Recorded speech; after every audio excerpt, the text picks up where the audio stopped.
తాకట్టులో ఉన్న బంగారాన్ని విడిపించి ఆ రోజు ఆన్లైన్ ధరకే కొంటుంది కొమ్మూరి గోల్డ్. అందరికీ నమస్కారం. సువన్ టీవీకి స్వాగతం. నేను గీతాంజలి. ఇవాళ మనతో పాటు ఉన్న అతిథి ప్రముఖ జ్యోతిష్య వాస్తు పండితులు చేబియ్యం కిరణ్ శర్మ గురువు గారు. వారితో మాట్లాడదాం. గురుగారు నమస్కారం అండి. అఖండ లక్ష్మి సౌభాగ్యవతి భవ. గురుగారు, సంకష్టహర చతుర్థి ప్రతి మాసం వచ్చేది అయినా చాలా విశేషంగా జరుపుకుంటారు. కొంతమంది వ్రతంలా ఆచరిస్తూ ఉంటారు. ఈ పట్టు మేము ప్రారంభించొచ్చా అని కూడా అడుగుతూ ఉంటారు. అసలు ఎలా చేసుకోవాలి, విశిష్టత మాట్లాడదామండి. ఒకటి సంకష్టహర చతుర్థి అంటేనేమో దాంట్లో అర్థమే దాంట్లో ఉంది. సమస్తమైనటువంటి ఆటంకాలని దూరం చేసేటువంటి స్వామి నాథుడు ఆయన. అయితే ఎందుకు ఈ సంకష్టహర చతుర్థి ఇంత విశేషమైందంటే నిజంగా రిజల్ట్ ఈజ్ వెరీ గ్రేట్. అంటే రిజల్ట్ వెంటనే ఉంది, కనబడుతుంది. అందరూ కూడా ఒక వారం చేస్తుంటారు, ఒక వారం చేయగానే సరిపోదు. మన మధ్యకాలంలో ఒకళ్ళు నాకు కూడా మెసేజ్ చేసి, గురుగారు 7 వారాల వ్రతం గురించి చెప్తున్నప్పుడు అది అయిపోయిన తర్వాత 3 వారాలు అయింది గురుగారు, మరి 3 వారాలు చేసిన తర్వాత మాకు కొంత మాకు కోరిక తీరిపోయింది, మరి ముడిపోయాలంటారు. నువ్వు అలా చేస్తావు నాయన, నువ్వు సో నువ్వనే అన్నాను. ఎగ్జామ్ రాస్తాను మొక్కున్నావు, 3 ఎగ్జామ్స్లో నువ్వు 2 క్వశ్చన్స్ పూర్తిగా రాసేసానంటే మరి మిగతా పరీక్షలు ఎవరు రాస్తారు బాబు అంటే అది కుదరదు, మొత్తం నీకు పూర్తిగా అయిపోవాల్సిందే, 7వ వ్రతం అయిపోయిన తర్వాత వెళ్ళని చెప్పాను. అలా కొంతమంది ఒక వారం చేసి రిజల్ట్ రాగానే, సపోజ్ అమ్మాయి క్యారింగ్ ఉంటుంది, సంతానం కోసం చేస్తుంది, రాగానే అమ్మాయి మరి 2వ వారం చేయాలా అని కొంతమంది చేస్తున్నారు, గర్భవతి కాబట్టి ఇప్పుడు చేయొద్దని కొంతమంది ఇలా చెప్తూ ఉంటారు. అలా ఏం లేదు. అట్టి పరిస్థితుల్లో మనం మినిమం కంపల్సరీగా 3 వారాలు మినిమం చేసుకోవాలి. సంకష్టహరి 3 వారాలు. యాక్చువల్గా అయితే శాస్త్రంలో 5 వారాలు చెప్పబడింది. 5 వారాలు తప్పకుండా చేసుకోవాలి. చేసుకున్నట్టే 4 వారాలు దీక్ష, 5వ వారం ఉద్వాసన చేసుకోవాలి. సంకష్టహర చతుర్థి అంటే చాలా మంది ఉదయం పూట చేస్తుంటారు, సాయంత్రం కుదని చెప్పేసి. లేదు, అది ప్రదోష కాలంలో చేయడమే విశేషం. ప్రాతకాలంలో చేసుకుంటారు అంటే ఇప్పుడు ఏదో అర్జెంటుగా ఐఏఎస్ ఆఫీసర్, ఐపీఎస్ ఆఫీసర్, ఏదో ప్రధానమంత్రి, ముఖ్యమంత్రి అంటే చేసుకోవచ్చు. నువ్వు సాఫ్ట్వేర్ ఇంజనీర్ సరే, ఆ ఒక్కరోజు కనీసం సార్ నేను పలానా రోజు నా పూజ ఉంది, 1 మంత్కి వస్తుంది కదా, బిఫోర్ డే నువ్వు హాఫ్ డే కాదు సార్ 4ంటికి వెళ్ళిపోతాను కాబట్టి 8ంటికి వస్తాను అని చెప్పుకోవచ్చుగా. అలా చెప్పుకొని ప్రయత్నం చేయాలి. భగవంతుని కోసం నువ్వు టైం కేటాయించుకోవాలి తప్ప టైం లేదు కాబట్టి చేయడం అనేది కరెక్ట్ కాదు. కాబట్టి సంకష్టహర చతుర్థి అనేది చాలా శ్రద్ధగా చేయాల్సినటువంటిది. ప్రాతకాలంలో మనం తప్పకుండా తలంటు స్నానం చేయాలి. అది మంగళవారం రాని బుధవారం రాని తలంటు స్నానం చేయాల్సిందే. ముందు మన ఇంట్లో ఈ పసుపు గౌరీ పూజ చాలా మందికి విషయం తెలియదు. చేసేది గణపతికే కదా, మళ్ళీ ఎందుకు అనుకుంటారు.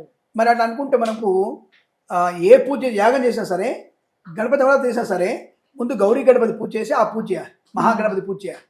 అంటే గౌరీదేవి తను చేసుకుంది ఆ పూజని, గణపతి తయారు చేసింది కదా, కాబట్టి ఆ గౌరీదేవి గణపతిని పూజ చేసి తర్వాత మహాగణపతి పూజ చేయాలి. ఇంకే పూజని చేయండి.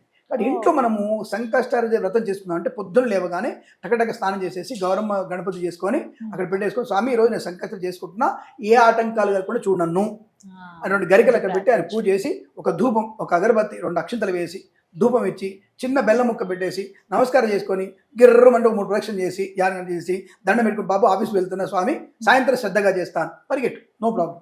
సాయంత్రం కల్లా వచ్చేసరికి మళ్ళీ స్నానం చేసి, అది మగవాళ్ళుగా 4 వాళ్ళు స్నానం చేసి తప్పకుండా పంచామృతాలు, గరిక, ఈ మోదుగ పూలు తీసుకోవాలి తప్పకుండా.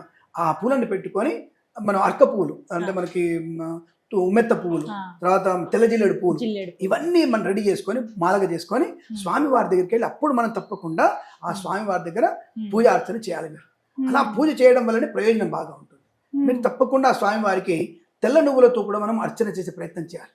తెల్ల నువ్వులతో కూడా మనం అర్చన చేయాలి. స్వామివారికి తర్పణం కూడా ఇవ్వాలి.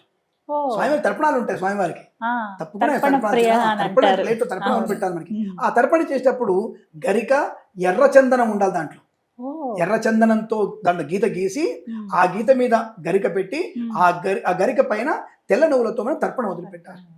శ్రీ మహావిష్ణు గణపతిని తర్పయామి, మోక్షదాయకం గత తర్పయామి అనేటువంటి ఆ తర్పణ వదిలిపెట్టే ప్రయత్నం చేస్తే అప్పుడు మనకి పరిపూర్ణం అవుతుంది. అది స్వామివారికి గరికతోనే అష్టోత్తర పూజ చేయాలి. ముఖ్యంగా మీరు గుర్తుపెట్టుకోండి, మీరు గరిక పూజ అంటే నవరాత్రుల్లో, మన గణనవరాత్రులలో స్వామివారికి పూలు ఉంటాయి. అది ఏకవింశతి పత్రి పూజ అంటారు. ఏకవింశతి పత్రి పూజ. ఆ ఏకవింశతి పత్రాలు దొరికితే కూడా పూజ చేయొచ్చు ఇక్కడ మనం. జామాకు, మామిడాకు, జూబ్యాకు, రావ్యాకు, దానిమాకులు, తర్వాత మోదుగాకులు, ఇవన్నీ కూడా పెట్టి మనం పూజ చేయొచ్చు. అవి సాధించిన తర్వాత అదైపోయిన తర్వాత మనకి గరిక పూజ ఉంటుంది. ప్రథమ గ్రంథిం పూజయామి, ద్వితీయ గ్రంథిం పూజయామి, అవి కూడా స్వామివారికి ఉన్నాయి. ఇవన్నీ కూడా గరికతో స్పష్టంగా సంకష్టహర చతుర్థి రోజున తప్పకుండా పూజ చేయాలి. చూసి మాకు గుర్తుపెట్టుకోండి, అందరూ కూడా ఈ చెవిటి కథ చదువుకోవాలి తప్పకుండా. పార్వతీదేవి ఎలా పుట్టాడు, విఘ్నాధిపతి అయ్యాడు, ఈ చదువుకోవాలి కదా మనం. ఈ కార్యక్రమం అంతా 1.5 ఉంటుంది మనకి. పంతులు గారిని పొలం అంటూ హడావుడిగా పరిగెట్టకూడదు. అందరం వెళ్ళి గణపతిని పూజ చేసుకొని పంతులు గారితో అత్తరు చేయించేసి హాయిగా కూర్చొని కథ విని హారతి తీసుకొని నైవేద్యాలు పెట్టి అప్పుడు మనందరం కూడా ప్రసాదాన్ని భుజించి ఇంటికి వచ్చి మనం పొద్దున గణపతి పెట్టాం కదా, ఆ గణపతిని ఉద్వాసం నక్షత్రం వేసి ఉద్వాసం చెప్పి అప్పుడు భోజనం చేయాలి. ఉదయాస్తమనం వరకు కూడా సూర్యాస్తమయం వరకు మనం నక్తంగా ఉండాలి. తప్పకుండా అంటే 2 పళ్ళు తినవచ్చు. 2 పళ్ళు తినేట్టు ఉండాలి. ఎందుకంటే మనకి షుగర్లు బీపీల కోసం కాదు, లోపల జఠరాగ్ని కోసం మనం తప్పకుండా 2 పళ్ళు తినాలి. తిని మనం సంకష్టారి వ్రతాన్ని స్పష్టంగా చేసుకుంటే పంచామృత అభిషేకం, ఉమ్మెత్త పూలతో పూజ, అర్కపూలతో పూజ, తర్వాత ఇవన్నీ చేసిన తర్వాత స్వామి వారికి సాంబ్రాణి దీపం ఇవ్వాలి. తీసుకొని మన అగరత్తులు పొడవు వంటి కూర్చేసి అక్కడ ఇక్కడ గుచ్చుతుంటారు. అవి ఆడపిల్లకి చెవులు గుచ్చుకుంటాయి, మంటలు వస్తాయి. ఒక దగ్గర పొందిక పెట్టండి. హడావుడి పూజల వల్ల నేను ఒక్కదాన్నే గొప్పగా పెత్తనం చేస్తున్నా, ఈ గుడికి ఇన్ఛార్జి నేను, నాది పెత్తనం, నేను గుడికి అన్నదానం చేశాను. నువ్వు అన్నదానం చేసినా స్వామివారి ముందు నువ్వు బిచ్చగత్తవే, నువ్వు బిచ్చగాడివే. స్వామివారి ముందు బిచ్చగాడు బిచ్చగత్తలే. మనం అంత ఆయన భిక్ష ఇస్తున్నారు కదా, ఆ భిక్ష తీసుకుంటే బిచ్చగత్తలు అవుతాం, మనం బిచ్చగాళ్ళం అవుతాం మనం. కాబట్టి ఈ విషయం థాట్ ఉండాలి మనకి. నేను అన్నదానం చేస్తున్న 10 మందికి గర్వం వద్దు. ప్రశాంత వచ్చావు, నేను అనామక భక్తురాలని, అనామక భక్తుణ్ణి, 100 కోట్లు ఉండని, నువ్వు బెంజికాల పక్కన నో ప్రాబ్లం, నువ్వు చిరంజీవి కొడుకు అవ్వచ్చు, రామ్ చరణ్ అవ్వచ్చు, నో ప్రాబ్లం. దేవుడి దగ్గర నువ్వు రామ్ చరణ్ కొడుకు, చిరంజీవి కొడుకు కాదు, గణపతికి భక్తుడు అంతే. కూర్చొని కింద కూర్చొని పూజ చేసుకో. అక్కడ వచ్చి కూడా సెల్ఫీలు దిగుదాం, ఇక్కడ సెల్ఫీలు దిగుదాం. ఈ దరిద్రాన్ని పక్కన పెట్టి రావాలి మీరు. తప్పకుండా ఈ దరిద్రాన్ని ఫోన్ ఇంట్లో పెట్టేసి ప్రశాంతంగా వచ్చి దాన్ని పూజ చేసుకుంటే నిజంగా మా సంకష్టార చతుర్థి కనుక మీరు పూర్తి స్థాయిలో పూజ చేసుకొని సాంబ్రాణితో కనుక ధూపం వేసి మీరు ఎర్రచందనం గంధం మీద తర్పణం వదిలిపెట్టి స్వామివారికి కీర్తన ముదాకరాత్మోదకం సదా విముక్తి సాధకం కళావతావతం సకం విలాసి లోక రక్షకం. ఇది పంచరత్న కీర్తన బ్రహ్మాండంగా పాడితే గణపతి పంచరత్నం ఉంటుంది. ఇది పాడి ప్రశాంతంగా స్వామి 2 అక్షంతలు వేసి ప్రదక్షిణ చేసుకొని యాని కాని చ పాపాని జన్మాంతర కృతాని చ తాని తాని ప్రణశ్యంతి ప్రదక్షిణం పదే పదే పాపోహం పాపకర్మాహం పాపాత్మా పాపసంభవ త్రాహిమాం కృపయాదేవ శరణాగత వత్సల. ఇది నమస్కారం చేసుకుని దాని అర్థం వదలదు, అసలు పూజ అర్థం తెలియదు. పంచామృతం ఎందుకు వేస్తున్నాం, పాలు ఎందుకు వేస్తున్నాం, పెరుగు ఎందుకు వేస్తున్నాం, నీ బంధం గట్టిపడడానికి, నువ్వులో ఉన్నటువంటి పంచేంద్రియాలు బలంగా ఉండడానికి స్వామికి అర్పణ చేస్తున్నావు, తర్పణం చేస్తున్నావు, నీలో ఒక అహంకారాన్ని వదిలేస్తున్నావు. ఉమ్మెత్త పూల పూజ చేస్తున్నావు, లోపలటువంటి అగ్నిని నువ్వు ఆయనకు వదిలిపెడుతున్నావు. ఏం అగ్ని? కామ అగ్ని వదిలేస్తున్నావు. జిల్లడి పూలని పూజ చేస్తున్నావు, విషతుల్యమైన నీ మాటల్ని వదిలేస్తున్నావు, ఆయనకు అర్పణ చేస్తున్నావు. అన్ని విషతుల్యము తెల్ల జిల్లేడు, దాన్ని ఆయన వదిలేస్తున్నావు. ఎర్రచంద్రం ఎందుకు? నువ్వు అహంకారాన్ని వదిలేస్తున్నావు. ఇవి తెలుసుకొని పూజ చేస్తే సంకష్టాలు బ్రహ్మాండటువంటి యోగాన్ని కలిగిస్తుంది. అలా కనీసం మనం 3, 5, 7, 11 వారాలుగా చేస్తే అద్భుతమైనటువంటి గణపతి అనుగ్రహాన్ని పొందుకోవచ్చు. అష్టైశ్వర్య ప్రాప్తి ఖచ్చితంగా ఉంటుంది, అది జరిగి తీరుతుంది. కొత్తగా ప్రారంభించాలనుకుంటున్నామండి అనే వాళ్ళు ఎప్పుడు ప్రారంభిస్తారు? ఒకటి ఎప్పుడైనా ప్రారంభించవచ్చు. దీనికి పలాని ముహూర్తం అట్లా నేను సంకష్టాలు మంగళవారం వచ్చింది, మంగళవారం ప్రారంభం చేయండి. దానికి ఒక నక్షత్రము నాలాంటి చెప్తాడు. లేదంటే మీరు జన్మ సంపత్తార బాగుంది, విపద క్షేమతార బాగుంది, సాధారణ తార అక్కర్లేదు. భగవంతుడు చేయడానికి నువ్వు ఎందుకు తారబలం చేసే ఆయన పూజ, నీకు ఆటంకాలు పోవడానికి ఆయన పూజ చేస్తున్నావు. దానికి ముహూర్తం ఎందుకు? నేను పెళ్ళా పేరంటావా? నీ పెళ్ళి అయితే ముహూర్తం పెడదాం, నువ్వు గృహప్రవేశం ముహూర్తం పెడదాం. నువ్వు దేవుడి పూజ ముహూర్తం ఎందుకు? మహాశివరాత్రి ఈశ్వరుడు పూజ చేయాలి, అది అమావాస్య కదా, మరునాడు మహాశివరాత్రి అమావాస్య కదా, మరి అంటే పూజ చేస్తున్నాం కదా. కాబట్టి ఈయనకు పూజ చేయడానికి ప్రత్యేకంగా ఒక వారం ఒక తిథి ఏం అక్కర్లేదు, బ్రహ్మాండ చేయొచ్చు. ఒకవేళ హస్తా నక్షత్రం బుధవారం వస్తే విశేషమైంది, అది వదిలిపెట్టకండి. హస్తా నక్షత్రం బుధవారం ఎప్పుడో కానీ రాదు, అది అలా వస్తే మాత్రం వదిలిపెట్టకండి. తప్పకుండా దీక్ష తీసుకొని ఒక 7 వారాలు 3 వారాలు తప్పకుండా చేసుకుంటే మీకు అనుకూలంగా ఉంటుంది, కలిసి వచ్చే అవకాశాలు కూడా బలంగా ఉంటాయని చెప్పవచ్చు. చాలా చక్కగా వివరించారు గురుగారు. అంటే ఇన్ని రోజుల పాటు మామూలుగా చేసేసుకున్నాము, కానీ ఇలా వ్రతంలా ఆచరించి ఎన్నో ఫలితాలు పొందొచ్చు, వినాయకుడి అనుగ్రహం కూడా ఉంటుందని తెలియజేశారు. ఈ రిజల్ట్ మీకు 41 days వస్తుందమ్మా. నిజంగా చెప్తున్నాను నేను. అంటే మీరు మీ యోగ్యత ఎంత, మీ యోగం ఎంత. మన యోగం మనకు యోగ్యత ఉంటుంది, ఆ యోగ్యతను బట్టి తప్పకుండా మనకి శాలరీ పెరగాలి, లేదా మనం ఇల్లు కట్టుకోవాలి. తప్పకుండా అవి మీకు ధర్మమైనటువంటి మీ కోరిక వితిన్ 41 days నిలడం స్టార్ట్ అవుతుంది. ఇది ఛాలెంజ్ చెప్తున్నాను నేను మీకు.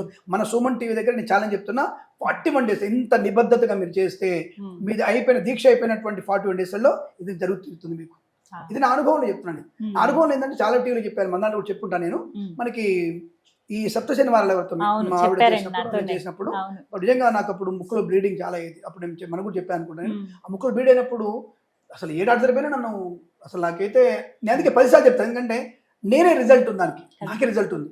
ఇప్పుడు నాకైతే అసలు మరి అదే ముక్కులో వేలు పెట్టుకోవడం శుభ్రం చేసుకునే అలవాటు ఇప్పటికి పోలే. అది కానీ అసలు నాకు నిజంగా ఏది వెంకన్న స్వామి ఇంత 3వ వారం 4వ వారంలోనే అద్భుతం మిరాకిల్గా నాకు చేశారు. తగ్గిపోయిందంటే మాడేదే అంటాను. నిజంగా ఆ పూజలో ఫస్ట్ డే ఉన్నా నేను దండం పెట్టుకోవడానికి. తర్వాత ఇంకా మీలాంటి వాళ్ళు వస్తుంటారు, ఇంటర్వ్యూలు పూజలు పోయినా అక్కడ రైట్ ఓకే దండం పెట్టుకోవడం. ఆ వెంకన్న స్వామి నన్ను ఎట్లా దారి తినడం పెంచారు. కానీ మా ఆవిడ శ్రద్ధ ఏకాగ్రత ఆవిడ వల్ల నాకు పరిపూర్ణ నిజం తప్పకుండా కలిగింది. I'm very happy. నాకు తప్పకుండా అంటే ఇంత కాన్ఫిడెన్స్ అదే చెప్తున్నాను, ఇది అవుతుంది 40 అది జరిగి తీరుతుంది ఇది ఖచ్చితంగా. సో నా దగ్గర చాలా ఉదాహరణలు ఉన్నాయి. మేము అన్ని తప్పులు చేస్తూ ఉంటాం కదమ్మా, అందరూ పాపలు చేస్తుంటారు, తప్పులు చేస్తుంటాం. తెలిసి చేసినవి కొన్ని, తెలియక చేసినవి కొన్ని, పాపాలు అందరూ చేశాం. కానీ దాన్ని రియలైజ్ అవ్వడం ఒకటి, ప్రాయశ్చిత్తాన్ని పొందుకునేవి కొన్ని ఉంటాయి. ఆ ప్రాయశ్చిత్తాన్ని పొందుకోవడమే మనలో మార్పునే పూజలు పునస్కారాలు. పశ్చాత్తాపం ఉండాలి, ప్రాయశ్చిత్తం చేసుకోవాలి. తప్పకుండా చేసుకుంటే ఫెయిల్ అయ్యాము, మళ్ళీ రాద్దాం ఎగ్జామ్, బెటర్ పర్సెంట్ రాద్దాం, అంతే. ఎక్కువ అనుగ్రహం వస్తుంది అప్పుడు. చక్కగా సంకష్టాల చతుర్థిని మిస్ అవ్వకుండా మీరు చేసుకుంటే నిజంగా ఫలితం మాత్రం అద్భుతంగా గణప ఇస్తాడు. ప్రతి మాసం వస్తుంది కాబట్టి చేసుకోవచ్చు. చక్కగా వివరించారండి, ధన్యవాదాలు. శుభం. అఖండ ఐశ్వర్యం వస్తు. నమస్కారం.